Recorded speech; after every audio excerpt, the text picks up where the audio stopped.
Hi అండి, అందరూ ఎలా ఉన్నారు? ఈరోజు నేను పాల సొక్కు చేస్తున్నానండి. దీనికి కావాల్సిన పదార్థాలు 1 గ్లాస్ రైస్కి 1 glass sugar, 1 glass water, 2 glass పాలండి. అవి కాచి చల్లారబెట్టుకోవాలండి. ఆ పాలని చిటికెడు ఉప్పు, 1 టేబుల్ స్పూన్ నెయ్యి, 1 కప్పు కొబ్బరి ముక్కలండి, చిన్న ముక్కలుగా కట్ చేసుకున్నాను. జీడిపప్పు 1/2 కప్ అండి. ఈ బియ్యాన్ని 1 అవర్ ముందు నానబెట్టుకున్నానండి. ఇప్పుడు ఇది డ్రైన్ చేసుకొని వాటర్ని ఈ రైస్ని ఆ 1 గ్లాస్ వాటర్తో స్మూత్ పేస్ట్గా చేసుకోవాలండి. ఒకేసారి 1 గ్లాస్ వాటర్ వేయకూడదండి. ఆ పేస్ట్కి ఎంత స్మూత్ పేస్ట్ అయ్యేదాకా వాటర్ యూస్ చేసుకోవచ్చు. ఉండిపోయిన వాటర్ మనం దీంట్లో యూస్ చేసుకోవచ్చు. ఇప్పుడు మీకు చూపిస్తాను అది. ఇప్పుడు ఈ బియ్యాన్ని ఈ మిక్సీ జార్లో వేసుకుంటున్నానండి.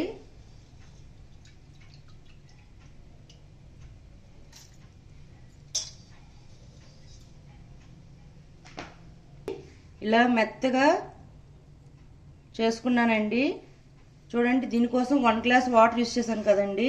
ఆ 1 గ్లాస్ వాటర్ కూడా నేను యూస్ చేయలేదండి. 1/2 గ్లాస్ వాటర్ అయ్యింది. 1/2 గ్లాస్ కంటే తక్కువే అయ్యింది. ఇప్పుడు దీన్ని నెక్స్ట్ ఏం చేయాలో చూపిస్తాను. ముందుగా పొయ్యి మీద వెసలు పెట్టుకున్నానండి. దానిలో ఒక 1 టేబుల్ స్పూన్ గీ వేసుకుంటున్నాను. దానిలో ఈ కొబ్బరి ముక్కలు, కొంతమందికి కొబ్బరి ముక్కలు ఇష్టమండి, కొంతమందికి ఇష్టపడదు. ఎవరిష్టం తగ్గట్టు వాళ్ళు వేసుకోవచ్చు. జీడిపప్పు, కొబ్బరి ముక్కల్ని బాగా ఎర్రగా వేపుకుందామండి, గోల్డెన్ కలర్ వచ్చేదాకా. చూడండి, ఇలా బ్రౌన్ కలర్ వచ్చేదాకా వేపుకున్నాను. మీకు చెప్పాను కదండి ముందు కొద్ది గ్లాస్తో వాటర్ ఉండిపోయిందని, అంటే 1 గ్లాస్ ఆఫ్ వాటర్ రేషియో కదండి. సో ఆ మిగిలిన వాటర్, 2 గ్లాస్ మిల్క్,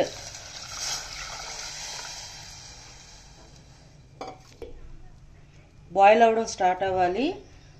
అది బాయిల్ అయ్యాక, మిల్క్ బాయిల్ అయిందండి. ఇప్పుడు దీనిలో 1 గ్లాస్ షుగర్ యాడ్ చేసేస్తున్నానండి. ఇది బాగా కరగాలండి. షుగర్ అవుతుందండి. షుగర్ కరిగిపోయిందండి. ఇప్పుడు నేను ముందుగా రుబ్బు పెట్టుకున్న ఈ పేస్ట్ని వేస్తున్నానండి. దీంట్లో స్లోలో పెట్టుకుంటూ కలుపుకోవాలండి. అలా వదిలేయకూడదు, ఎందుకంటే అడుగు అంటుకుంటుంది.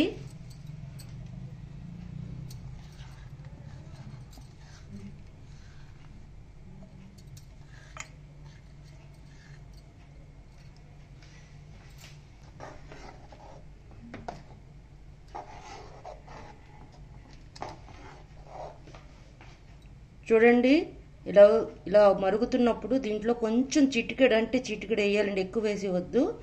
ఎందుకంటే పించ్, ఇది టేస్ట్ కోసమే వేసి, లేకపోతే స్వీట్ చప్పగా వస్తుంది.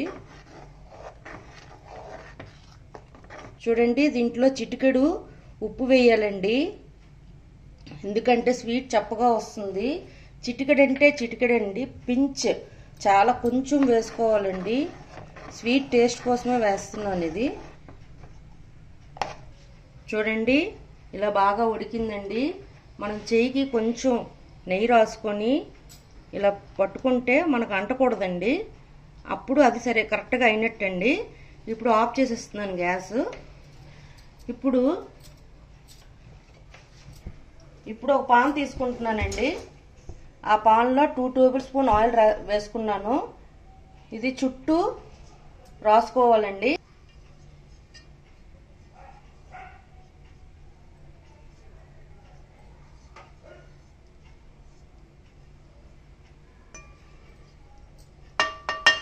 ఇలా చుట్టూ రాసుకున్నానండి. ఇప్పుడు దీన్ని ఉడికించుకున్నాం కదండి పేస్ట్, ఆ పేస్ట్ని దీంట్లో వేసేసి చేత్తో కరెక్ట్గా ఈ పాన్లో నొక్కాలండి.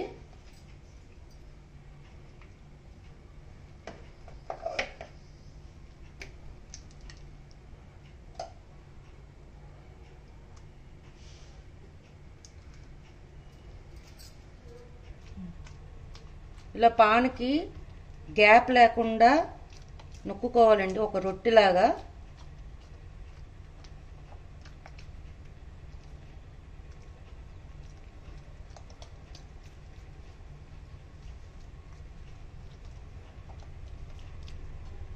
ఇది రెండు వైపులా స్లో ఫ్లేమ్లో పెట్టి రెండు దుక్కులు బాగా ఎర్రగా కాల్చుకోవాలండి.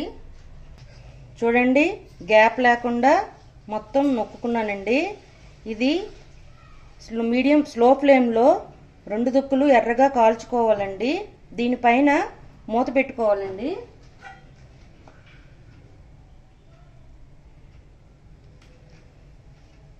చూడండి, ఒక దుక్కు తిప్పుకున్నానండి, ఒక దుక్కు కాలింది. ఇప్పుడు రెండో దుక్కు తిప్పుకున్నాను, అది రెండో దుక్కులో బాగా ఎర్రగా కాలాలండి. ఈ స్వీట్ చాలా బాగుంటుందండి, మీరు కూడా ఇంట్లో చేసుకోండి. మీకు ఎలా వచ్చిందో నాకు కామెంట్ సెక్షన్లో పెట్టండి. చూడండి, ఇలా ఎర్రగా కాల్చుకున్నానండి రెండు దుక్కులు. ఇప్పుడు దీన్ని సర్వింగ్ ప్లేట్లో తీసుకొని మీకు ఇష్టం వచ్చిన షేప్లో కట్ చేసుకొని సర్వ్ చేసుకోవచ్చండి. అంతేనండి, పాల సొక్కు రెడీ అండి. మీకు నచ్చినట్లయితే like, share and subscribe it. Bye.